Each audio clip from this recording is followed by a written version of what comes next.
Passou durante a papia, então aqui não sigue lei, regra e procedura. Tá assim que tem uma lei que não tem uma landsverordening financieel beheer.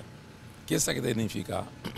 Que o Ouro tem um problema que nós temos atualmente com a passa, com a vereffenaar zijn, com a cena que tem de BZV.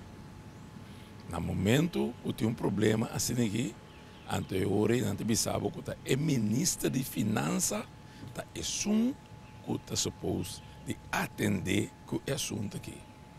Agora, de caso aqui, o ministro de Gemen escreve carta, caminha e tem autorização para fazer isso aqui.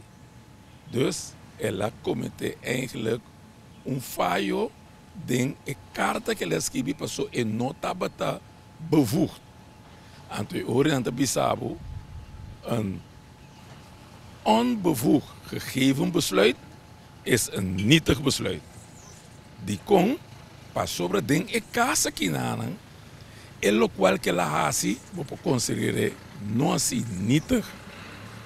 Para colmo, é mesmo landsverordening aqui, tá bisabo também, que den strafbepaling, que tem den e landsverordening aqui financieel beheer, não tá existir strafbepaling.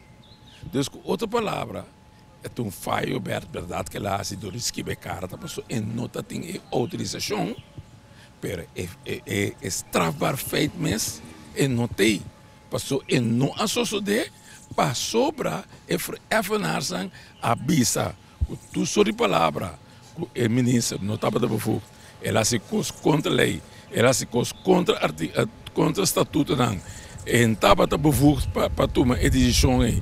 De uma série de coisas que na ABC e na ABC não está executar, é o qual o ministro Amanda Bissana. Dus se não executar a carta, tema seleção, é nietig besluit, então para komen een strafbepaling, que men niet kon een minister voor cometer een strafbaar feit.